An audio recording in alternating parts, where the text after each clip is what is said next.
hajaingia class. Mzazi analipa kila kitu. Mara anaambia mzazi gas imeisha, mzazi anatuma. Kumbe gaidi haendi class. Anaambia mzazi, sina hata mboga leo. Gaidi haendi class.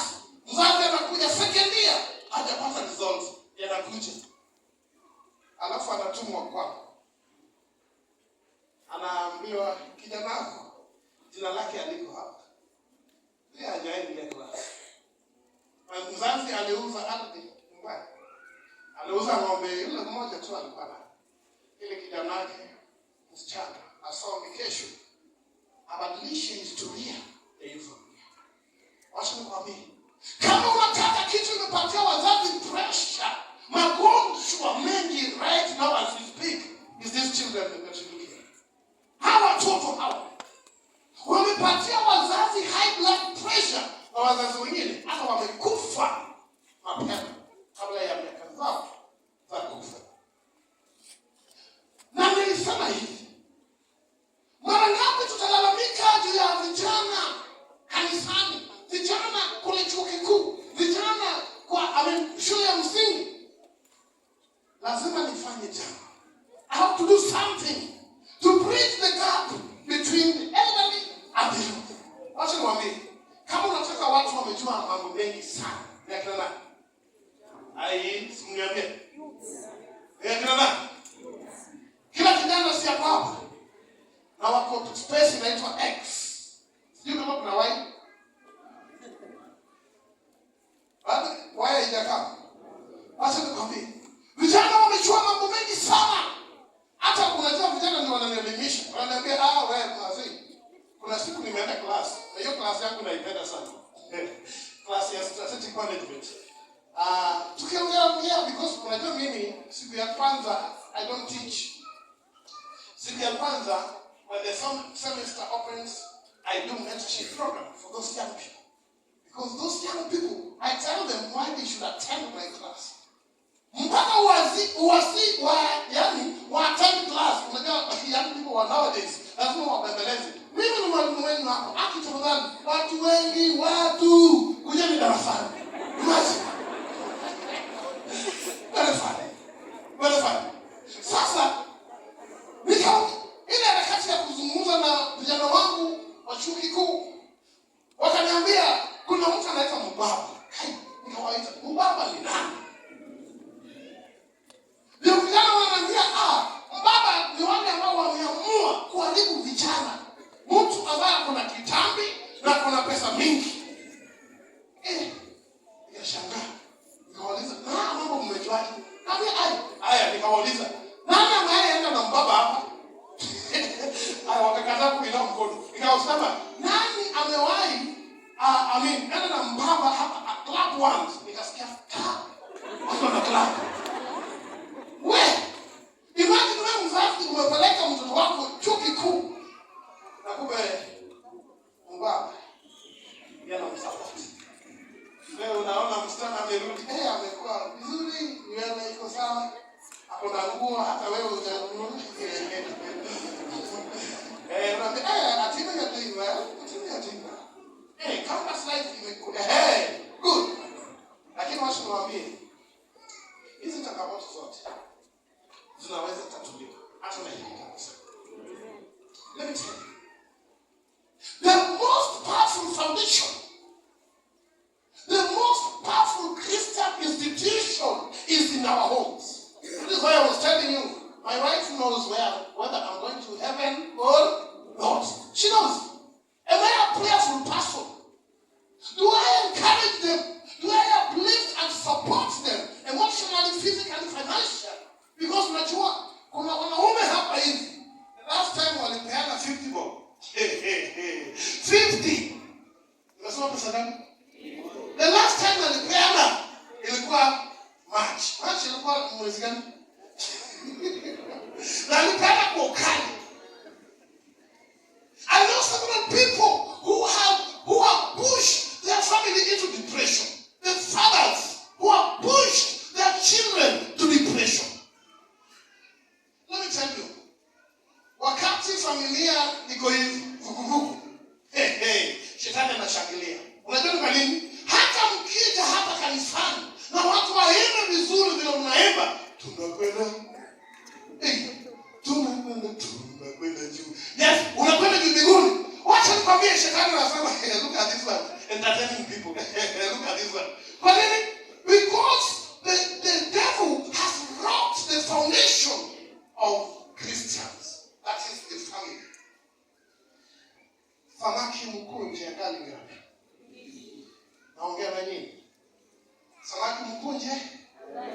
Kama Mungu amekubariki na mtoto, wazazi wangu sikizeni, come close to your children. Come close to your children. Kwa nini?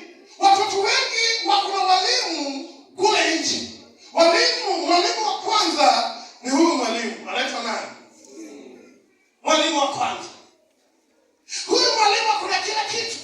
Hata sasa hivi mtoto wako unakawa hata rudi in the afternoon. Kwa nini?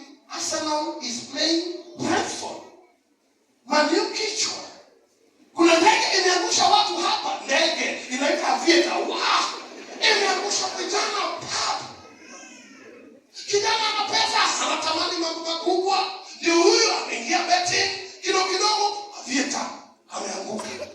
Wacha niwaambie, mambo ni mengi. Muda mzuri ni mchache. I wish we had time.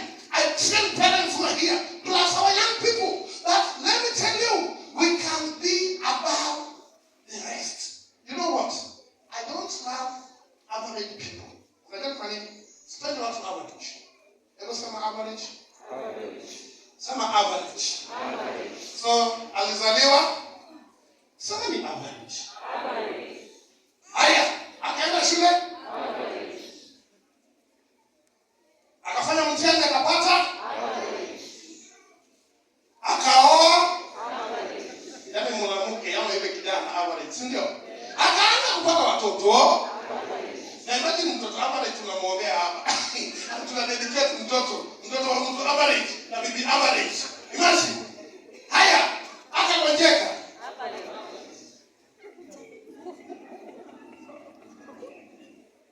Akaaga mazishi yake na story yake ikaisha mtu average. Yaani eulogy yake umesikia eulogy inakuwa a quarter page.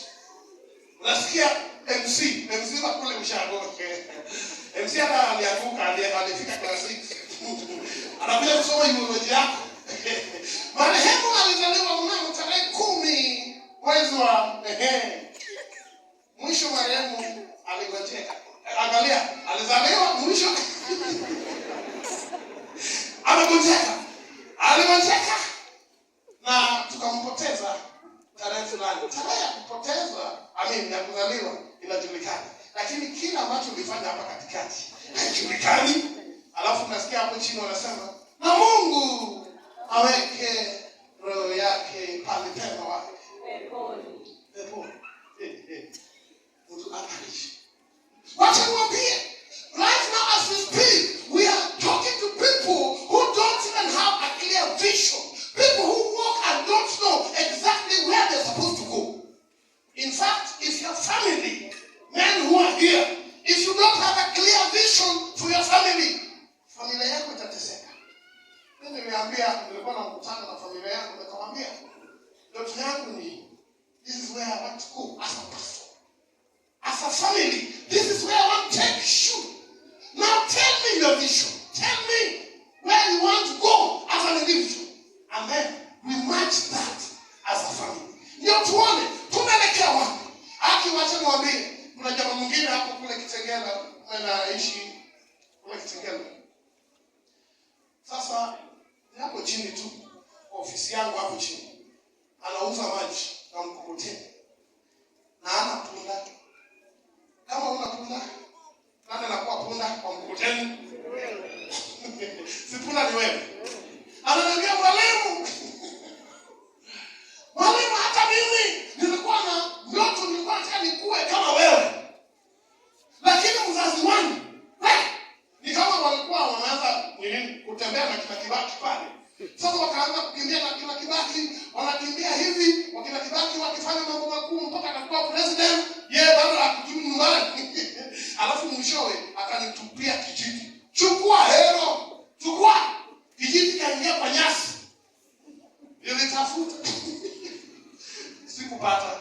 In short, alikuwa anasema, alikuwa analalamika ya kwamba kama si babake angekuwa anafanya kazi kama hiyo. Acha mwambie, babangu hapa na chochote. Nikaanza kumhadithia, nikamwambia hata mimi licha ya kwamba dad hapa na chochote, lakini anatuweka close, and that is why the values I have, even amidst that poverty, I still have them up to date. Let me tell you something. Whether you come from a broken family, a poor family, the world don't care. Tell the neighbor, the world don't care. If you are still blaming your parents for your mischief, the world does not care. Ile kitu nimegundua maishani ni kitu moja tu. Whoever will pick up himself, John chapter 5, mtumishi Biblia. Wacha nataka, unajua afternoon una train watu. John chapter 5. Ewanza hapo 5. Kulikuwa na nani? Kitabu cha Yohana sura ya 5 mstari wa 5. Kulikuwa na nani mtumishi? Imeandikwa. Na hapa palikuwa na mtu ambaye amekuwa hawezi muda wa miaka 38. Muda gapi? Miaka 38. 38. Alafu Yesu alipomwona huyu amelala, na akajua, naye akijua ya kuwa amekuwa hiyo siku nyingi. Kwa siku nyingi akamwambia nini? Alimwambia, "Wataka kuwa mzima?" Swali, rudia swali. Yesu "Wataka kuwa mzima?" Wataka kuwa mzima. Angalia, huyu jamaa amelala hapo miaka 38 hapo hivyo kando ya birika. Na Yesu akijua uzuri. One thing I love, even in my struggles. Unajua wakati mwingine nimechanga shida, hard rock, siku nyingi